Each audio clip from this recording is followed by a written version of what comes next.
et du Saint-Esprit. Amen. Frères et sœurs, bonsoir. Amis auditeurs qui nous regardez par les ondes, bonsoir, soyez bénis. Je vous salue tous au nom du Père, du Fils et du Saint-Esprit qui nous a convoqués ce soir. Je salue le Maître des lieux, le Saint-Esprit.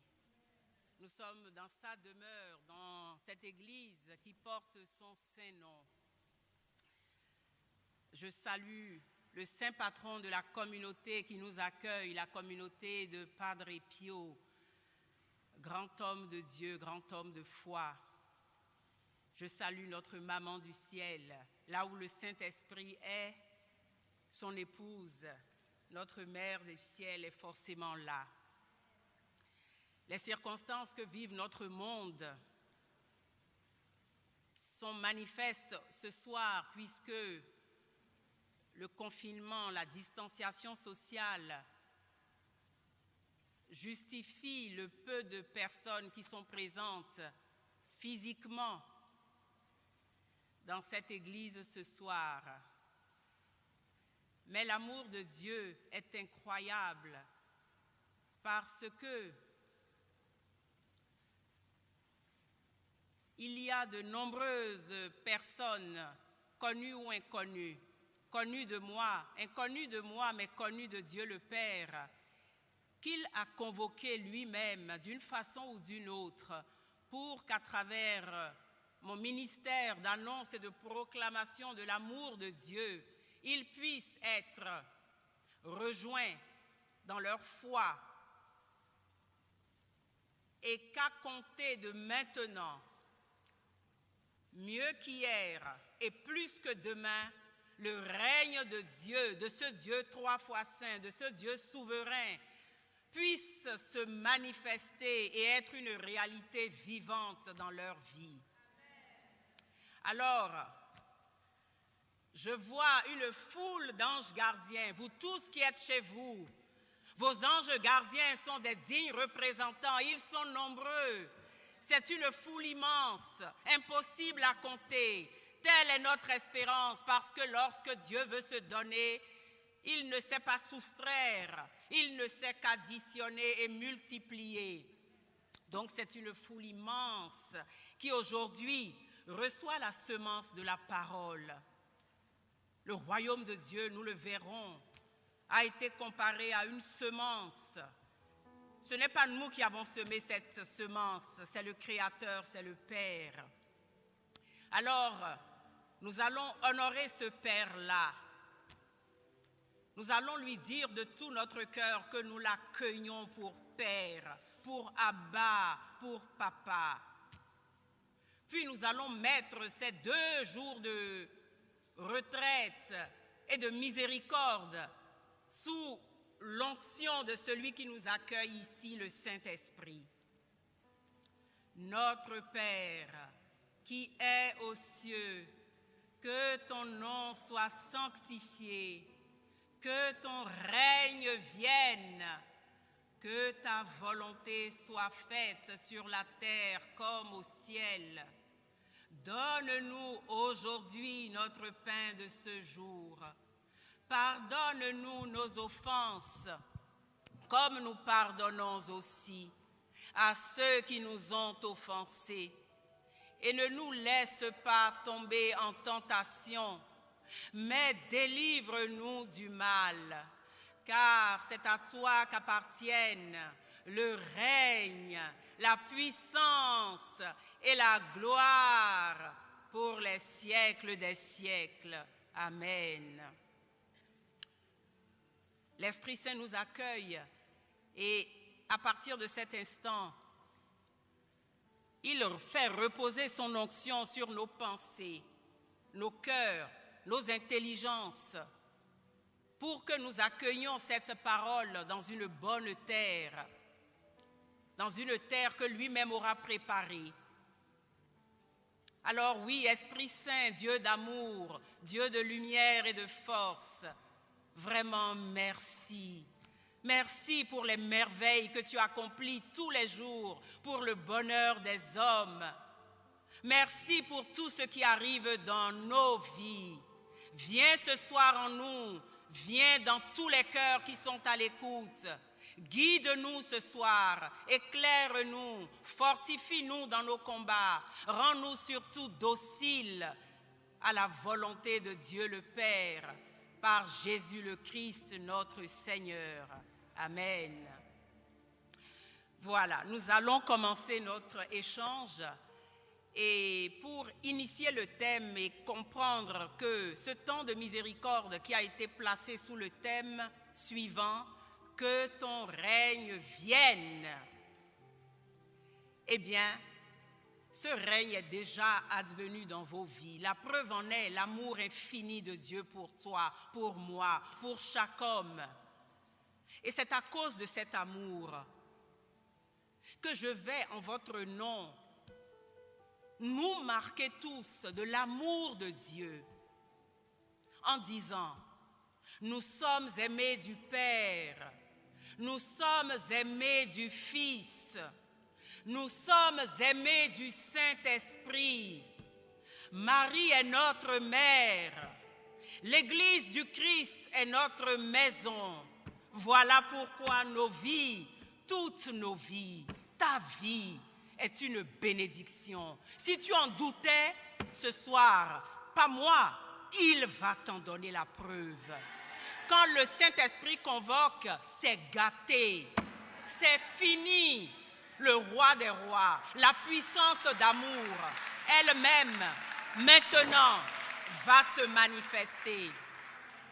La puissance que le Père a déployée pour nous les croyants, l'énergie, la vigueur, la force qu'il a mise en œuvre dans le Christ ressuscité, c'est cette même puissance qu'il va déployer dans ta vie, dans tes affaires, dans ta santé, dans ton présent et dans ton avenir.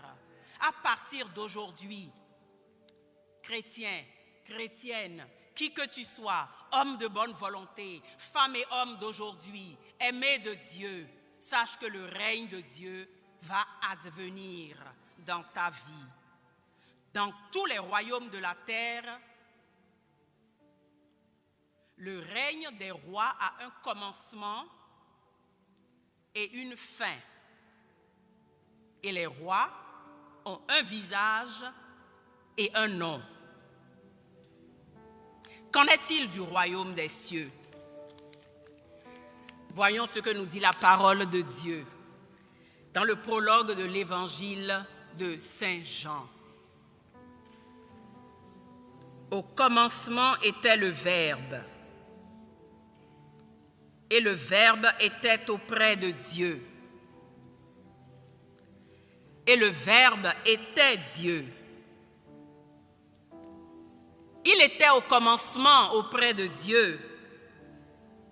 C'est par lui que tout est venu à l'existence. Et rien de ce qui s'est fait ne s'est fait sans lui. En lui était la vie, et la vie était la lumière des hommes. La lumière brille dans les ténèbres, et les ténèbres ne l'ont pas arrêtée. Le Verbe était la vraie lumière qui éclaire tout homme en venant dans le monde. Il était dans le monde, et le monde était venu par lui à l'existence.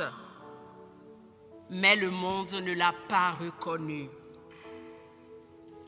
Il est venu chez les siens, et les siens ne l'ont pas reçu. Mais à tous ceux qui l'ont reçu, il a donné le pouvoir de pouvoir devenir enfants de Dieu, eux qui croient en son nom. Ils ne sont pas nés du sang, ni d'une volonté charnelle, ni d'une volonté d'homme. Ils sont nés de Dieu. Et le Verbe s'est fait chair, et il a habité parmi nous. et nous avons vu sa gloire, la gloire qu'il tient de son Père comme Fils unique, plein de grâce et de vérité. Tous nous avons eu part à sa plénitude. Nous avons reçu grâce après grâce.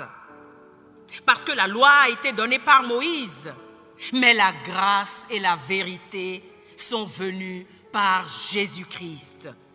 Dieu, personne ne l'a jamais vu, mais le Fils unique, lui qui est Dieu, lui qui est dans le sein du Père, Jésus-Christ, c'est lui qui l'a fait connaître.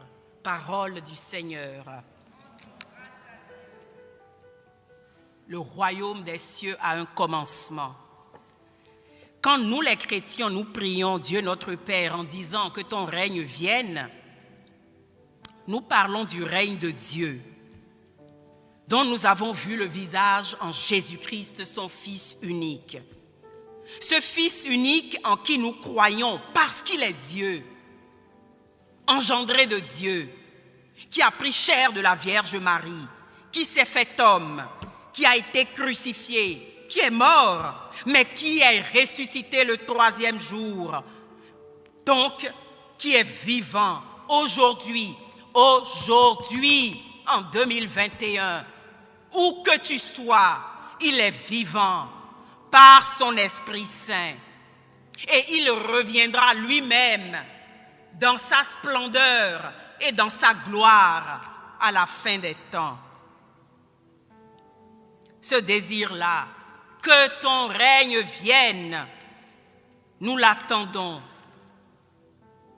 Ce roi ressuscité a un visage et son nom est Père, Abba. Il est notre Père. Ce roi ressuscité qui règne aujourd'hui et pour toujours, qui demeure et habite en nous, est une puissance d'amour. Et son nom est Esprit Saint. Une puissance d'amour qui nous défend contre Satan, le prince des ténèbres, l'adversaire de Dieu, qui rôde, cherchant à détruire le royaume et à détruire nous, les enfants bien-aimés de ce royaume-là. Mais nous savons en qui nous croyons. Nous savons et nous croyons que le règne de notre roi n'aura jamais de fin, contrairement au royaume humain.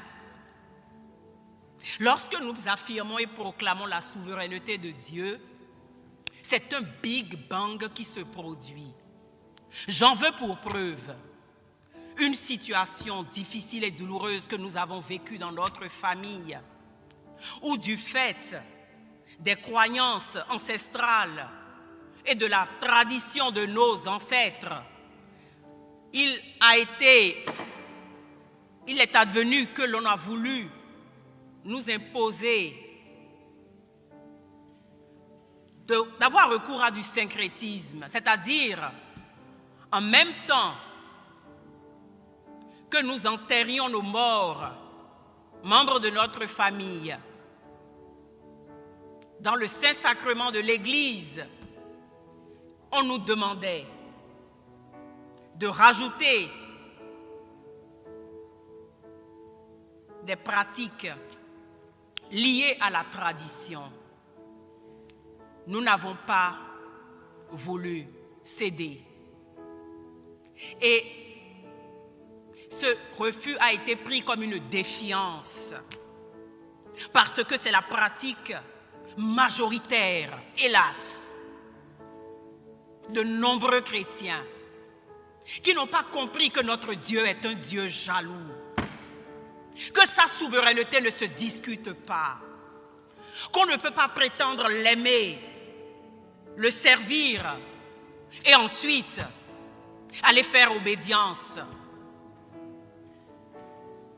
à des idoles de bois. Alors, oui, nous avons été sommés d'obéir, faute de quoi nous pourrions être menacés dans notre intégrité. Et je me souviens, face à un combat de cette nature, nous n'avons eu qu'une seule attitude.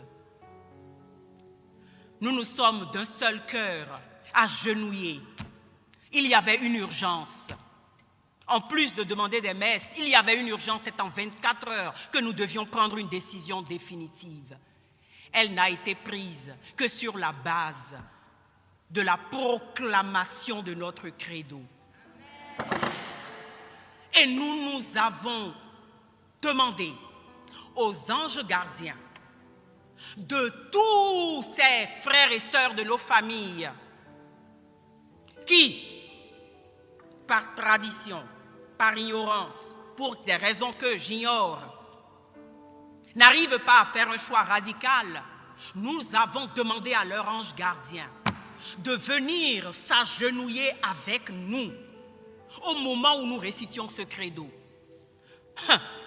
Et nous avons proclamé en leur nom et au nom des chrétiens que nous étions que Dieu était le seul et unique Seigneur, que Jésus-Christ ressuscité d'entre les morts était le seul sauveur de nos vies, que l'Esprit Saint, la puissance d'amour, nous recouvrait de son ombre, que Marie, maîtresse souveraine des anges, qui a écrasé la tête de serpent, était la gardienne de son Église et de nos églises domestiques, de nos familles. Je puis vous assurer, frères et sœurs, que les choses se sont passées dans une tranquillité, dans une paix, dans une gloire que jusqu'aujourd'hui, plus d'un reconnaissent parce que Dieu est le seul souverain. Donc le règne de Dieu, manifestons-le réellement dans nos vies. C'est vrai que nous sommes encore marqués par le péché originel et que souvent, à cause de notre nature humaine, nous n'arrivons pas à faire en sorte que ce règne advienne. J'écoutais un enseignement du père Joseph-Marie, le père Verlinde, de la famille de Saint-Joseph, sur la prière du Notre Père, dans laquelle nous disons constamment que ton règne, que ton nom soit sanctifié, que ton règne vienne et que ta volonté soit faite. Il interrogeait à juste titre, mais comment se fait-il que Dieu qui soit si souverain, Maître du ciel et de la terre, nous soyons obligés de le prier pour que sa volonté à lui advienne? Il n'est pas suffisamment puissant pour que sans notre agir, sans nos prières, il puisse faire advenir sa volonté? Eh bien non. Ce n'est pas l'ennemi qui est un obstacle à l'accomplissement de la volonté dans nos vies. C'est faux. L'ennemi, tu connais sa place. Il a été traîné au cortège de la croix. Du vivant de Jésus, quand le royaume est advenu, je vous en parlerai, il a été ligoté. En attendant la fin des temps, sa destruction totale. Mais pour le moment, il est ligoté. Pourquoi tu as peur de lui? Est-ce à dire que tu es à découvert? Mais qu'est-ce qui te rend à ce point à découvert? Et le père Verlaine nous expliquait que nous sommes nous-mêmes les propres adversaires de l'accomplissement de la volonté de Dieu dans nos vies. À cause de la peur que nous avons de Dieu, à cause de notre incapacité à nous abandonner, à nous soumettre. Le frère Jean Pliat, paix à son âme, me disait, 48 heures avant son anciennement, qu'il avait découvert le secret du bonheur. Stupéfaite d'entendre une telle affirmation de la part d'un si grand charismatique comme que vous connaissez tous, je lui dis, ah bon? Et c'est quoi le secret du bonheur? Et il m'a dit, l'acceptation. Si nous n'acceptons pas les croix et les épreuves dans nos vies, avant de vouloir les abandonner au Père, nous n'y arriverons jamais. Parce que notre abandon reste toujours mitigé, douloureux, dans la résignation. si ce n'est dans la révolte. Mais l'acceptation consiste à dire, Père, que ta volonté soit faite. Je ne sais pas pourquoi j'ai cette épreuve et cette croix, mais toi tu sais tout et tu m'aimes. Alors j'accepte ton plan d'amour dans ma vie. C'est facile d'accepter les belles choses, mais les choses difficiles, douloureuses, les adversités, les épreuves, la maladie, la trahison, la haine que manifestent contre nous des êtres que nous aimons ou que nous ne connaissons pas. Sans la grâce de Dieu, nous ne pouvons jamais accepter. Or, tant que nous n'acceptons pas, nous gardons les mains liées à Dieu. Et il me donnait ce secret avant de partir. Et cette nuit-là, le Père l'a emporté le jour de l'ascension. Et après son départ, nous avons pu toucher du doigt ce secret de vie qu'il nous donnait. C'est une clé. Monseigneur Sentier, qui a préfacé l'ouvrage que j'ai eu la joie d'écrire, un ouvrage hommage au Saint-Esprit pour l'œuvre qu'il a permis à un laïc ordinaire, mais engagé et rempli du Saint-Esprit d'accomplir. Le Père Sentier disait, le frère Jean Pliat nous a montré un chemin nouveau à la suite de Sainte Thérèse qui nous parlait de l'abandon. Il nous parle de l'acceptation avant l'abandon. Et c'est parce que nous ne sommes pas capables tout seuls d'accepter les épreuves de nos vies dans un acte de confiance, de dénuement, de dépendance totale que nous en sommes encore là dans le soupçon vis-à-vis de Dieu. Et voilà pourquoi son règne n'arrive pas à se déployer dans nos vies. Frères et sœurs bien-aimés, le Père n'attend qu'une chose: faire advenir son règne dans ta vie, dans ce monde. Nous verrons tout à l'heure, comme Jésus nous l'a dit, que le royaume, il est tout proche, il est déjà au milieu de nous et il est à venir. Une sœur en Christ me disait, mais explique-moi, sœur Isabelle, pourquoi est-ce que l'avènement du royaume est évolutif?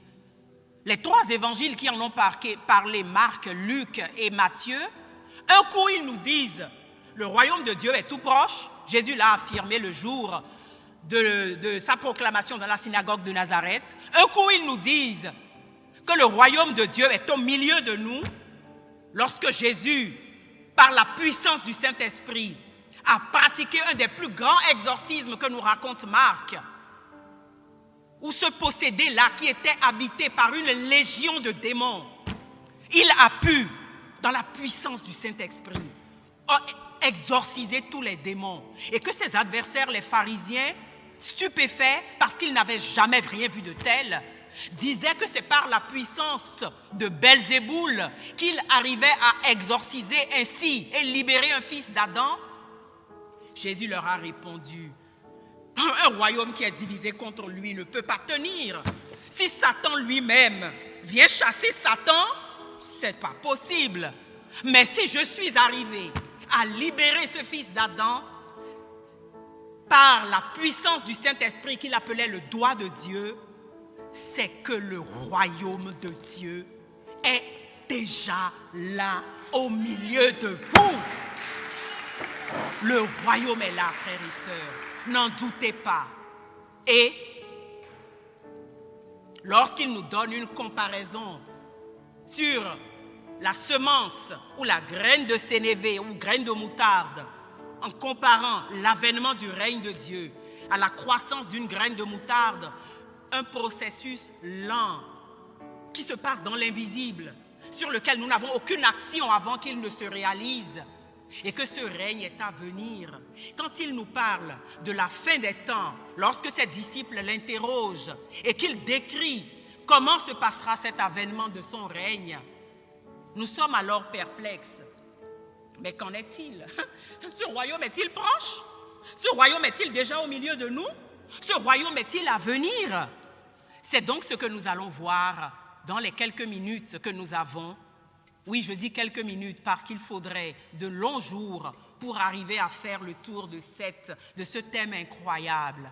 De nombreux écrits ont été produits à cet effet. Mais au cours de ces quelques heures, l'Esprit Saint nous dira l'essentiel. C'est donc un temps de miséricorde sur 2 jours. La première partie aujourd'hui et la deuxième partie demain, à la même heure. Donc nous avons en tout et pour tout 3 heures de propos. Une bonne partie est entamée déjà. Cet après-midi donc, nous continuerons d'essayer de comprendre quelle est la particularité de ce royaume. Comment est-ce qu'il s'est fait proche? Comment est-ce que, et qui est ce royaume? Est-ce un lieu ou est-ce quelqu'un? Vous connaissez déjà la réponse. Le royaume de Dieu, c'est quelqu'un. Bien évidemment, au commencement était le Verbe. C'est lui. Et ce quelqu'un-là,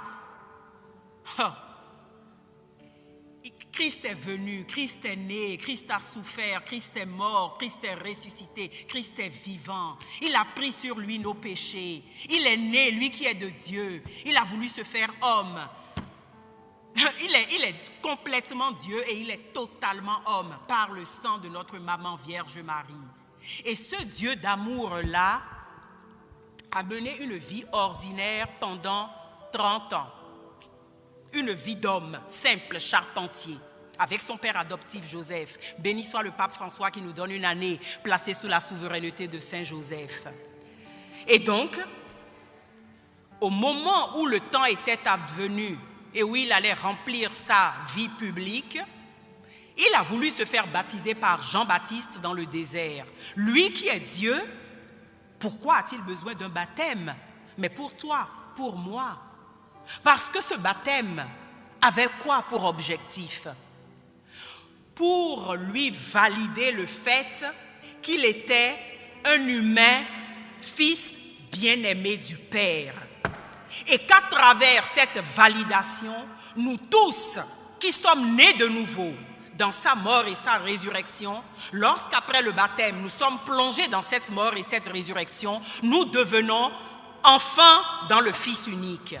Nous attestons que ce que nous sommes, nous ne sommes pas nés, rappelez-vous Nicodème, ce grand sage qui vient demander à Jésus, mais comment est-ce que je dois naître de nouveau? Est-ce que je vais aller re-rentrer dans le ventre de ma mère, moi un gaillard comme Nicodème comme ça? Jésus lui dit, ben non, il te faut naître d'eau et d'esprit. Et donc, Jésus, en se plongeant dans les eaux du baptême, a voulu naître de l'Esprit Saint dans son humanité. Sa divinité était remplie du Saint-Esprit, il n'y a pas de doute.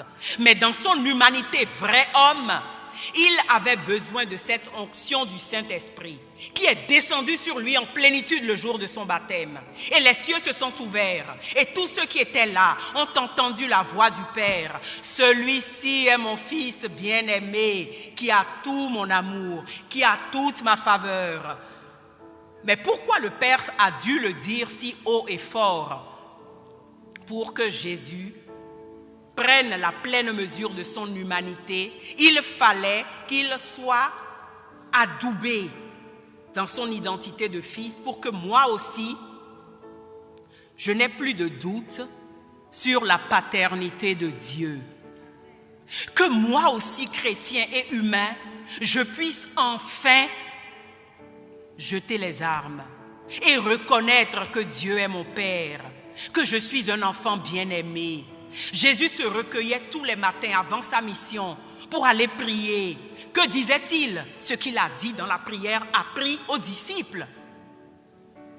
Il allait redire tous les matins au Père, tu es mon Père et je suis ton fils bien-aimé.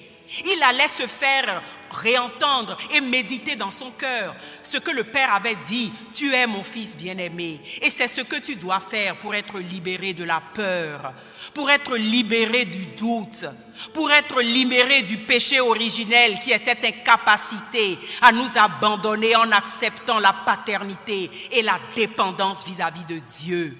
La véritable liberté, ce n'est pas de faire ce que nous voulons, c'est de dire comme la Vierge, comme Jésus, vrai homme, Père, non pas ce que je veux, mais ce que toi tu veux. J'ai déjà eu l'occasion de raconter ce nom de Dieu.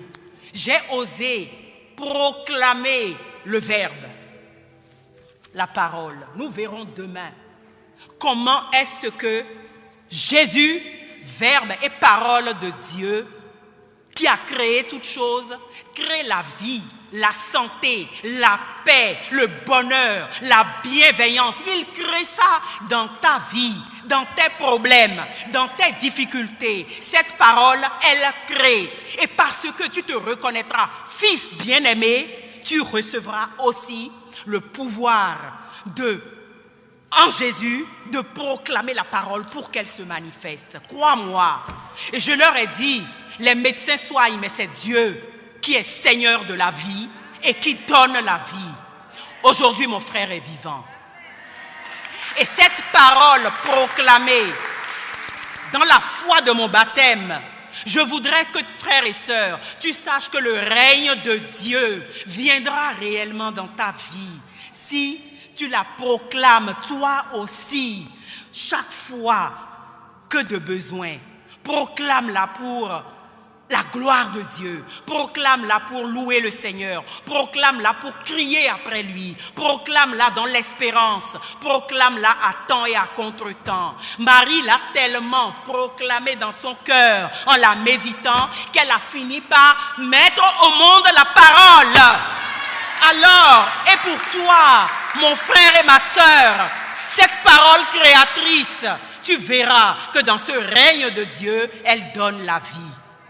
Après son baptême, l'Esprit Saint pousse Jésus au désert pour résister à l'ennemi. Demain, ce sera la deuxième partie de notre thème. Je vous montrerai comment est-ce que nous sommes habilités. Une habilitation, c'est-à-dire que tu as reçu les pleins pouvoirs. Pourquoi tu ne t'en sers pas? Pauvre de toi, Dieu pleure. Tu as reçu les pleins pouvoirs pour, à l'image du Fils bien-aimé, dans le Fils que tu es, pouvoir user de la puissance du Saint-Esprit dans la parole de Dieu pour faire advenir la gloire de Dieu dans toutes les situations de ta vie. Et donc, Jésus a résisté à Satan au désert par la parole. Qu'est-ce que Satan attaquait dans Jésus? Sa filiation.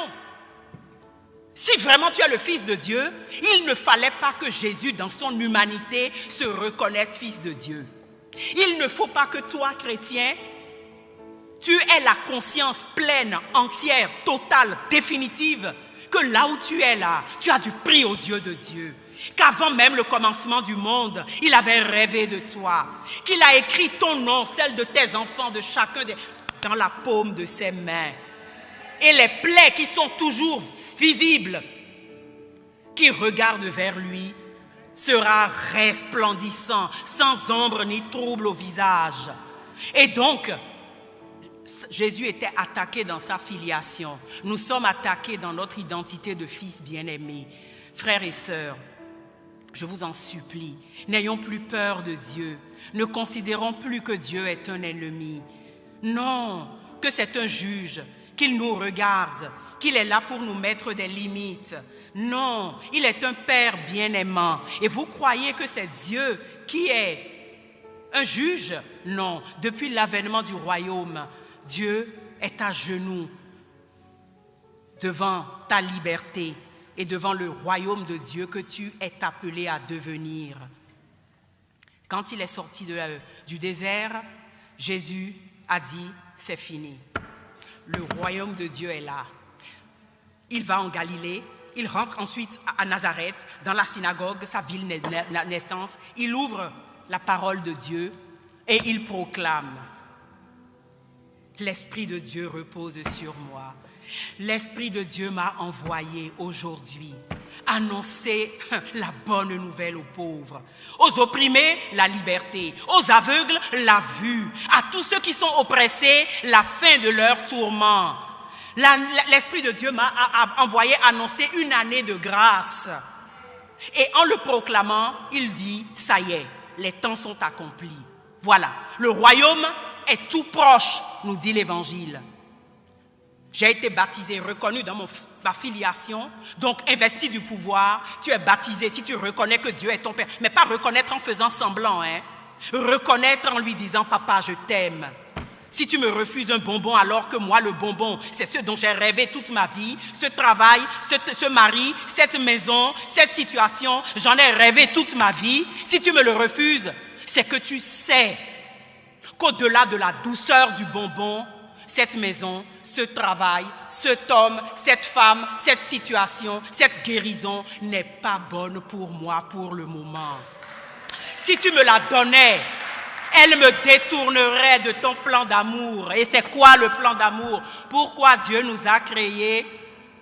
Pour que nous soyons sauvés et parvenions à la connaissance de la vérité. Voilà pourquoi il nous a sauvés. Et la connaissance de la vérité, c'est qui? C'est de reconnaître la vie éternelle, le royaume qui arrive. C'est de reconnaître qu'il est le seul Dieu et que Jésus, son Fils qu'il a envoyé, est là pour nous aimer. Donc le royaume est tout proche. Tous les évangiles l'ont dit. À partir de son baptême, tentation au désert, quand il a commencé sa vie publique, le royaume de Dieu était advenu. Et il a commencé à manifester. J'aime beaucoup l'évangile de Marc, parce que Marc, c'est lui qui, immédiatement après la parabole du royaume, où il explique le grain de sénévé et la semence, commence à citer les fruits qui attestent de l'avènement du royaume. C'est impressionnant. C'est un florilège. Le premier fruit, c'est l'apaisement de la tempête. Les apôtres sont dans la barque avec Jésus. Et qu'est-ce qui se passe? Les vents se déchaînent. Si la mer se déchaîne, si le vent souffle fort, si la barque t'entraîne, apeurés, ils ont commencé à hurler comme nous le faisons, parce qu'il y a beaucoup de tempêtes dans nos vies. Celle du Covid, n'en parlons pas. Celle de l'avenir menacé de nos enfants, n'en parlons plus. Celle de la pénurie, des peurs par rapport au lendemain, des discordes dans nos familles, de tous ces jeunes gens et jeunes filles qui sont en âge d'être aimés et qui sont pourtant dans une errance affective. Toutes ces tempêtes de nos vies. Mais nous crions et nous nous demandons, mais Jésus, où es-tu? Tu dors. Et lorsque ils étaient à la limite, Jésus se réveille et comme il est là, parce qu'il ne dort ni ne sommeille, ton maître, non, il se réveille et il ordonne aux éléments de la nature. Vous vous rendez compte? Il commande au vent, à la tempête, au feu, silence, et les éléments de la nature lui obéissent. C'est ta situation, toi, qu'il ne peut pas régler. Mais arrête de regarder ce que tes yeux voient. Sois un homme de foi. C'est ce que tu sais. La foi naît de ce que l'on entend de la parole de Dieu, nous dit l'apôtre. Et ce que nous entendons de la parole de Dieu, c'est qu'il est le Seigneur et le Maître.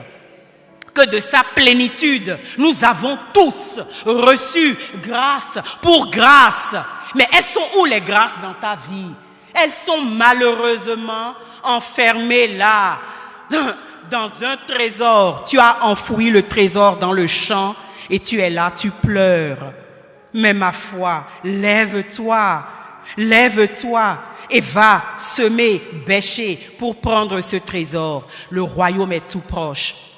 Et le royaume de Dieu, Jésus l'a manifesté. Pourquoi il a pu le manifester? Mais parce qu'il a ligoté Satan. Rappelez-vous la parabole où le Seigneur nous dit, mais quand un homme fort tient sa maison et qu'un autre plus fort vient que lui, il le ligote et il lui arrache son armement. C'est ce que Jésus, Fils bien-aimé du Père, a fait. À partir de son avènement, c'est le commencement du royaume de Dieu. Le royaume existe depuis la création du monde, mais Dieu attendait pour qu'il soit manifesté. C'est à cause de nous qu'il attendait, que notre maturité spirituelle soit un peu plus élevée pour que nous puissions reconnaître par la foi. C'est la foi qui nous fait reconnaître dans ce pain et ce vin consacré la présence de Dieu notre Maître, le Seigneur Jésus ressuscité. Combien de fois vas-tu communier et tu repars accablé? Tu ressors avec le poids de ta peine, de ta détresse. Les églises sont fermées. Grand holà, on va mourir. Comment on va faire? Et puis, Dieu a dit, je ne l'ai pas décidé, mais je le permets. Ça va me permettre maintenant d'entrer dans les maisons. Parce que ces enfants, quand ils viennent à l'église, dans les groupes, dans les communautés, ils sont retournés sur eux-mêmes. C'est devenu une habitude. Ils sont là à se critiquer. Pendant que je suis en train de donner mon corps sur l'Eucharistie, ils pensent à 1000 autres choses. Très bien. Je ne leur ferai plus la peine de venir jusqu'à moi. J'irai dans leur maison. Et je sais qu'il y a des portes de leur maison qu'ils me ferment. Ils me disent « Seigneur, Seigneur », mais quand l'obscurité vient, ils courent chez les idoles, chez les voyants, pour avoir des assurances. Dans l'obscurité de leur chambre, ils commettent des actes d'impureté. Ils sont dans le mensonge, dans la dissimulation. Il y a plusieurs maisons de leur, pièces de leur maison où je n'ai pas accès. Ils ferment les portes à double tour et ils courent à la messe. Très bien. Covid oblige, je rentre maintenant dans les maisons. Et j'y suis. Quand ils dorment, pourvu qu'ils m'aient dit « Seigneur, je t'aime », j'ouvre les portes des maisons pour leur montrer mon amour. Je suis à leur service. Je suis le serviteur souffrant. Le royaume qu'ils n'arrivent pas à voir, moi je suis venu dans leur maison m'agenouiller devant ce royaume. Et j'aime beaucoup cela. Le jeudi saint, qu'est-ce qui s'est passé? Dans les règles des hommes, c'est les sujets et les vassaux qui s'agenouillent devant le roi. Mais qu'est-ce qui s'est passé pour notre roi? Le roi de l'univers, celui que l'univers ne peut contenir, qui a créé le ciel et la terre, l'univers et tout ce qu'il contient. Au moment où l'heure a été venue de passer de ce monde à son Père, le jeudi saint, Dieu, votre roi, en Jésus-Christ, qui avait aimé les siens qui étaient dans le monde, mais il mit le comble à son amour. Il les aima jusqu'au bout. En faisant quoi? Dieu s'est agenouillé devant toi. Je dis, Dieu s'est agenouillé devant toi. Ce qu'il continue de faire aujourd'hui. Le jeudi saint, par le lavement des pieds, Jésus nous révèle que c'est nous le royaume en devenir. Il va nous introduire dans la véritable grandeur. Il va s'agenouiller devant chacun de nous pour nous laver les pieds. Jésus lave les pieds de Judas qui l'a vendu, de Pierre qui va le renier, de Jacques et Jean qui vont s'endormir dans le jardin de l'agonie, de tous les autres qui vont s'enfuir, de toi, de moi, qui le crucifions avec nos péchés d'impureté, de mensonge, de mal-aimé, d'idolâtrie. Jésus s'agenouille devant nous. C'est là, dans cet agenouillement de Jésus, qui a dit, vous m'appelez Seigneur et Maître, vous m'appelez Roi, oui, je suis votre Roi. Mais comme il a dit à Pilate, ma royauté n'est pas de ce monde. Mais sa royauté est d'où? Sa royauté, c'est toi, ton cœur qu'il désire, ton cœur qu'il veut, qui se penche et puisse dire « Abba, Père, je suis ton enfant bien-aimé ». Quand la mère se déchaîne, quand tu n'en peux plus, quand Satan prend le contrôle de tes pensées, quand la folle du logis te met en dépression et t'empêche de dormir parce que tu as peur, parce que rien ne va dans la vie de tes enfants, arrête tout. Stop! Rentre dans ta chambre, dans le sanctuaire de ton cœur. C'est ce sanctuaire-là, c'est dans le sanctuaire de ton cœur où le royaume doit advenir. C'est devant ce sanctuaire que Jésus est agenouillé. C'est pour éveiller ton oui, pour te rendre attentif à son amour. Jamais l'homme n'a reçu tant d'honneur de voir le roi du monde agenouillé devant lui. La royauté de Dieu, c'est justement de nous toucher par son amour pour susciter notre liberté, de dire oui. Mon frère et ma sœur, je t'en supplie, dis oui à l'amour de Dieu. Quand rien ne va plus dans ta vie, comme je viens de te le dire, arrête tout. Arrête de courir après des dévotions, d'église en église, de neuvaine en neuvaine. Arrête tout. Jésus t'a montré que pour y arriver, il rentre dans les maisons. Eh bien, rentre dans le sanctuaire de ton cœur, où il habite. Le Saint-Esprit habite ton cœur. Et là, redis-toi à toi-même, je suis l'enfant bien-aimé de Dieu. La paternité de Dieu existe pour toujours. C'est pas ça qui est remis en cause. C'est ça qui fait Dieu exister. Mais ce qui est remis en cause, c'est la conscience que tu as, toi, de ta filiation. Voilà pourquoi Jésus s'est fait baptiser, pour que tout le monde, à travers lui, puisse dire « Le Père m'aime, j'ai du prix aux yeux de Dieu. Dieu compte sur moi. Dieu espère en moi. Ta vie a de la valeur. Ne regarde pas les circonstances. Ne pense pas que le chômage et le Covid ont eu raison de l'avenir de tes enfants. Non, non. Dieu est plus grand que notre cœur. À lui l'or et l'argent. Il est l'employeur. Il est le seul maître. Il est le maître de ton présent et de ton avenir. Le royaume est vraiment advenu. Mon frère et ma sœur, quelles sont les caractéristiques de ce royaume? Je te l'ai dit. Il est venu pour donner la liberté aux opprimés, pour donner le bonheur, mais ça ne veut pas dire un bonheur dépourvu d'épreuves. Non, non, soyons bien d'accord. Dieu n'envoie jamais des épreuves dans la vie de quelqu'un. Voilà les forteresses que l'ennemi a mis dans nos raisonnements. Dieu n'envoie jamais des épreuves.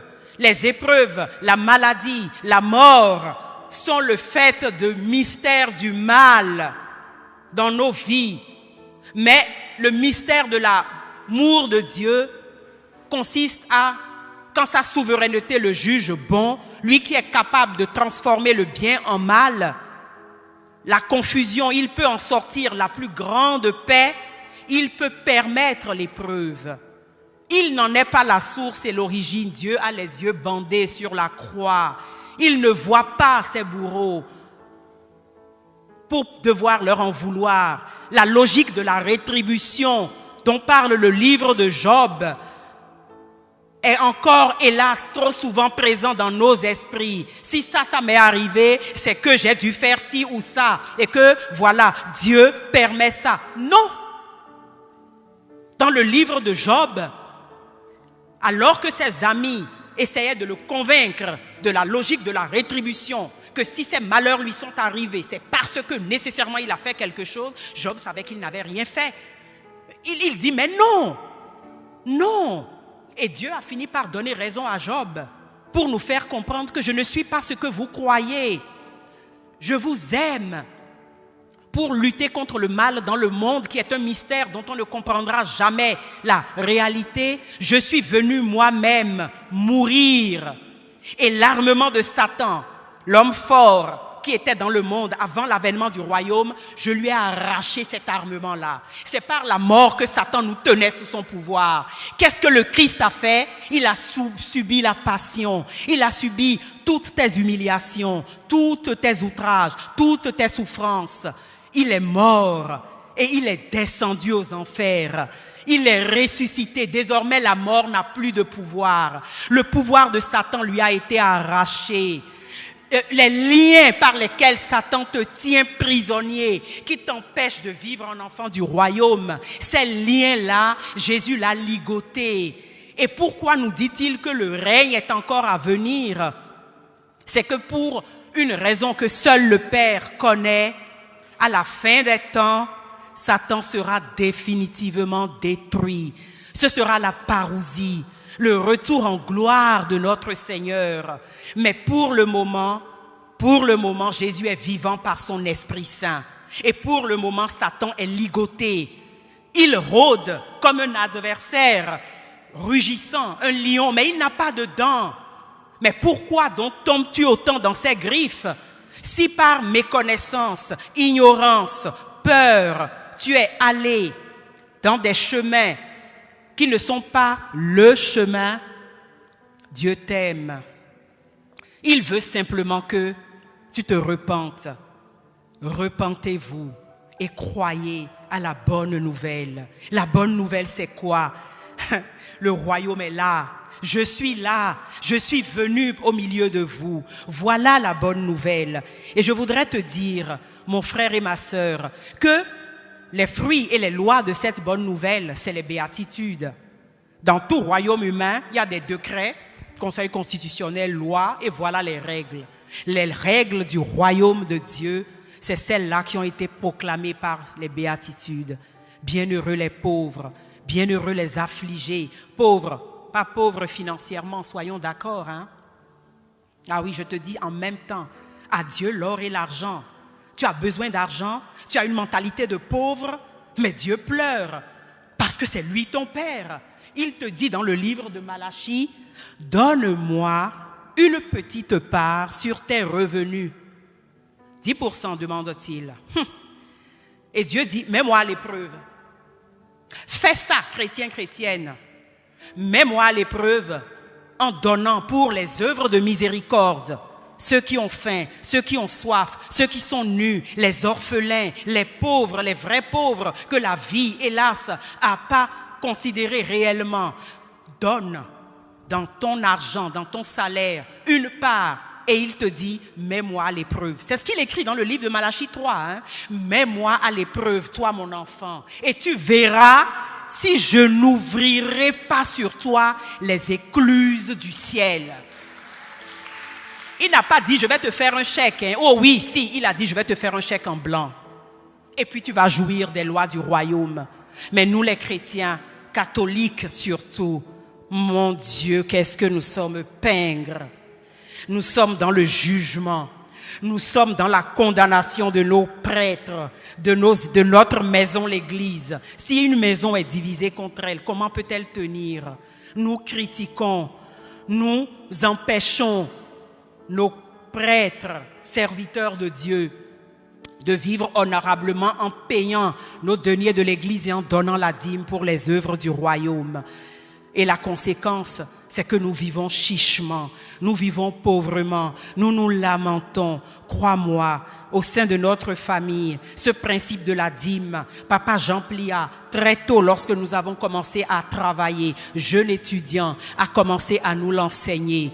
Il a écrit un livre remarquable, « Donner comme un enfant de roi ». À nous tous, il a institué ce principe-là. Il a fait des prêts. Il avait la possibilité de payer nos études, mais pour nous donner le sens de la responsabilité, il nous a fait contracter des prêts étudiants. Nous avions 4 ans, puisque nous voulions tous faire des études supérieures. Au terme de ces 4 années, il fallait commencer à rembourser le prêt. Au terme des 4 années, diplôme en poche, la grâce de Dieu nous a permis, lorsque nous avons trouvé du travail, de commencer à gagner pas grand-chose. Et nous sommes allés trouver papa. Papa, mon salaire là n'est pas beaucoup. Et franchement, commence à rembourser le prêt. Et puis l'année prochaine, papa dit, quand un père vous aime, c'est parce que Dieu vous aime qu'il a de l'autorité avec vous. Non, il nous a incités avec amour à prendre sur ce petit salaire, premièrement, à donner la part du Seigneur. Et ensuite, à commencer à rembourser nos dettes. À partir du moment où nous avons donné la part du Seigneur et nous avons pris l'engagement de nous y tenir pour payer la dîme, jusqu'aujourd'hui, nous n'avons jamais manqué d'aucun bien. Nous avons tous fait des études supérieures et malgré les difficultés, malgré les périodes de chômage, Dieu continue de pourvoir à tous nos besoins. Nous n'avons pas été exemplaires.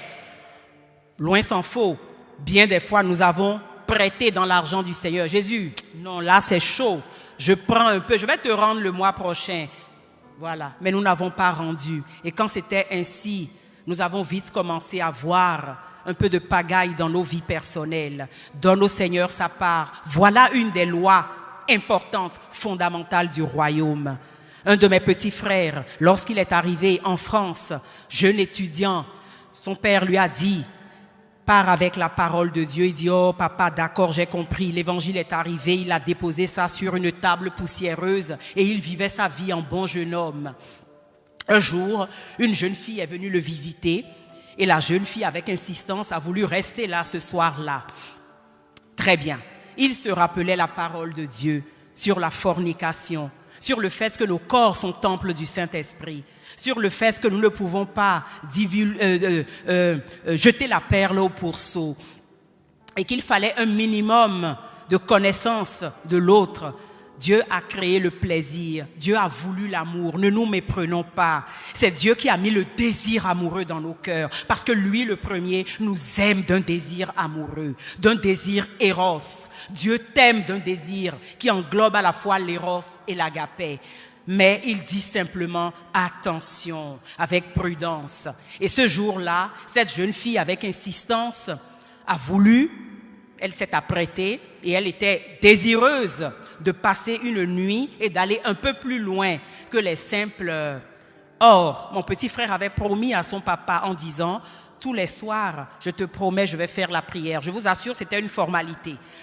Au nom du Père et du Fils et du Saint-Esprit, vraiment Jésus, je t'aime. Bon, quelle est la parole que tu me donnes? Il ouvre la Bible comme ça tous les soirs. Il lit d'un œil, d'une tête. Et puis, Amen, Seigneur, je t'aime.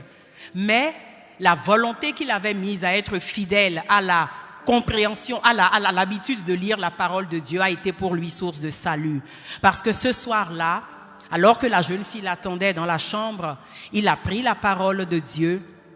Il l'a ouvert et il est tombé sur la lettre de Saint Paul qui mettait en garde contre la fornication et contre nos corps qui étaient le temple du Saint-Esprit. Il a relu la parole par 2 fois et finalement, il a décidé de dormir dans le séjour et de ne pas rentrer dans la chambre. Bien lui en a pris parce que malheureusement, paix à son âme, peu de temps après, cette jeune fille est décédée du sida. Voilà comment Dieu, à partir de sa parole qui est vie, pas pour nous donner des limites. C'est un cas extrême, mais c'est pour vous dire que les armes du royaume, nous le développerons un peu plus longtemps demain, sont dans l'obéissance, l'amour de la parole, la certitude d'être aimé. C'est vraiment mon message de ce soir, mon frère et ma sœur. Dieu t'aime.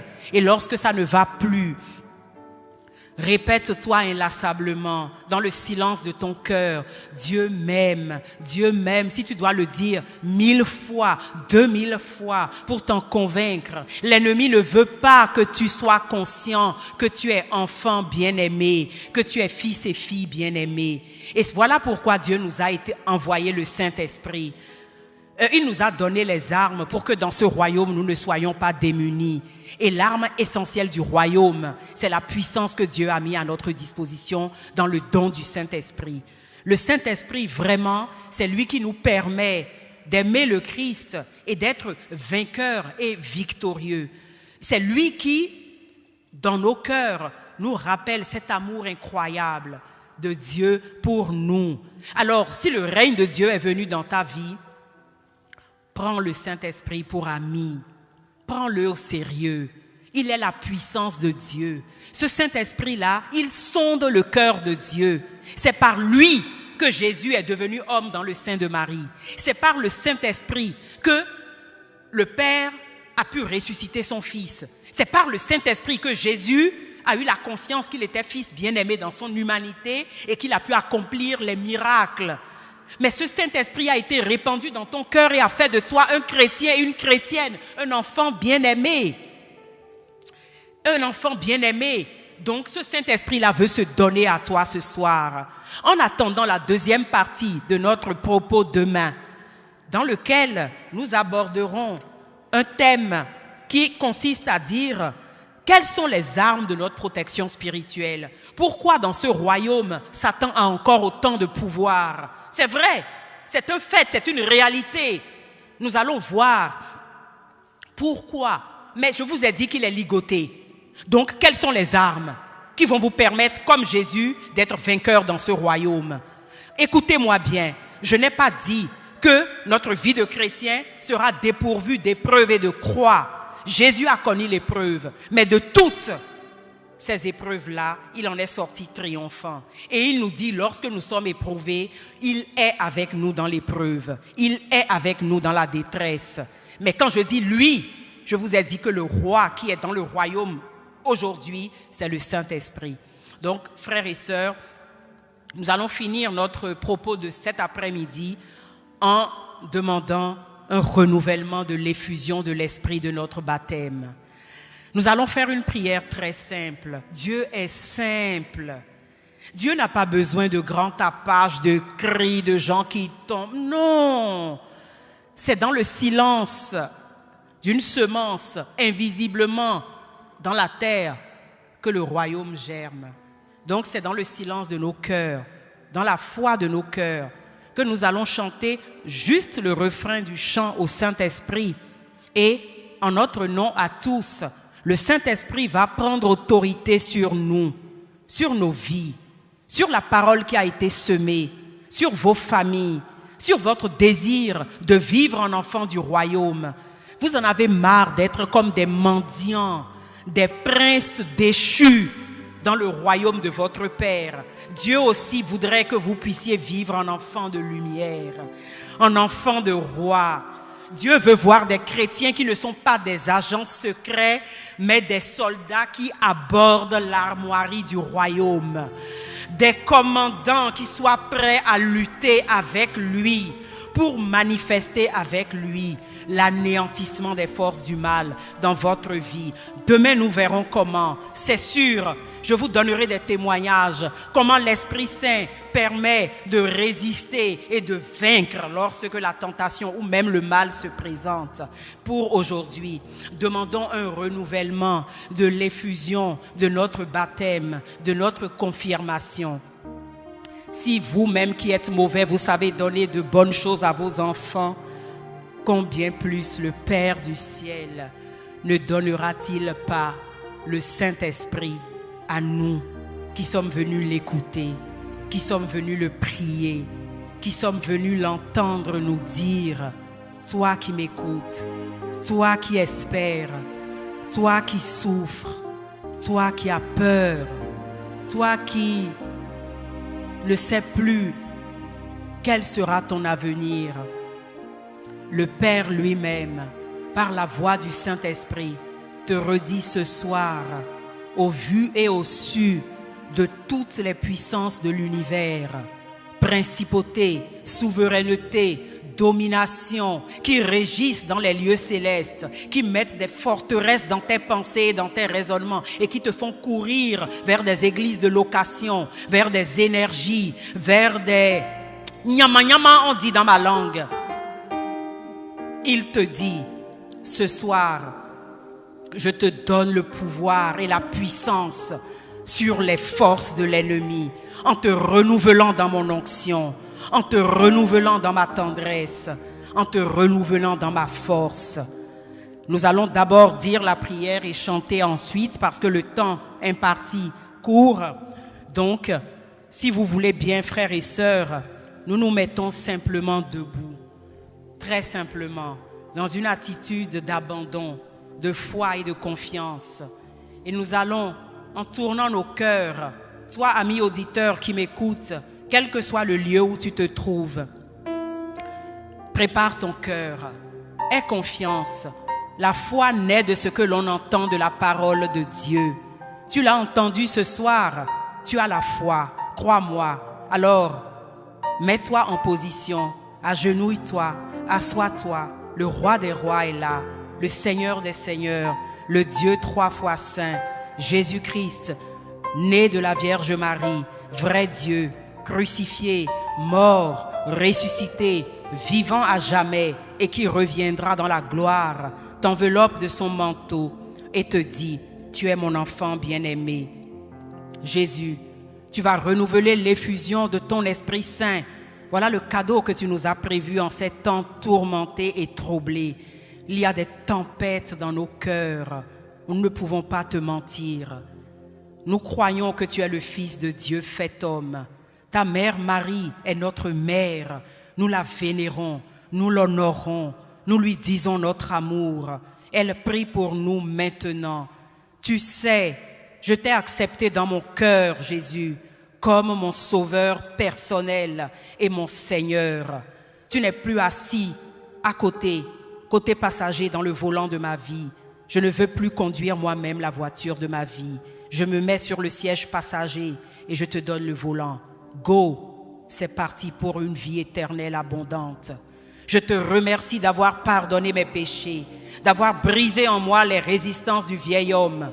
Maintenant, Jésus, je suis devant le pied de ta croix et je regarde ta miséricorde infinie. Couvre-nous tous de ton précieux sang. Lave-nous maintenant de toute trace de péché. Nous nous ouvrons à ta vie abondante. Revêt-nous de ta puissance, de ton nom. Avec notre mère, la Vierge Marie, nous t'exaltons. Tu es roi dans le royaume de notre vie. Nous voulons que ton règne vienne. Et ton règne est là. Nous y croyons. Et nous te rendons grâce de tout notre cœur. Gloire et louange à toi, Jésus. Nous croyons en toi. Nous te louons. Nous te contemplons. Nous adorons tes plaies. Tu vas nous guérir. Tu vas nous libérer. Tu vas nous garder.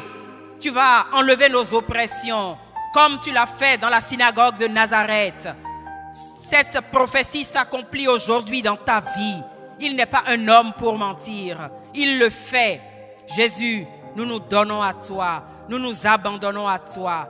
Nous nous ouvrons à toi. Nous chantons ton chant. Toi la lumière. Juste le refrain. Et nous allons conclure notre prière. Pendant ce chant, l'Esprit Saint, souffle imprévisible, va passer par la foi. Dis-lui oui, simplement, où que tu sois. Un mot, dis un mot et tu seras libre. Oui, Jésus, je te dis oui, je suis ton fils bien-aimé.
Ô Jésus, ravive en moi le don de ton esprit d'amour.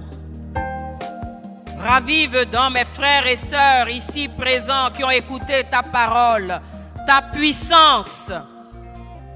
Ils le désirent de tout cœur. Viens, esprit de feu, prendre possession de nos êtres. Nous te donnons nos vies. Nous nous consacrons à toi. Sanctifie-nous. Nous voulons dire oui à l'avènement de ton règne. Nous voulons accomplir ta volonté. Nous voulons que ton nom soit sanctifié dans nos vies. Esprit de sagesse, inspire-nous.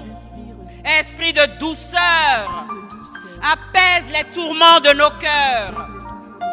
Mets ta paix et ton espérance dans le cœur de nos enfants, de nos jeunes, de nos adolescents.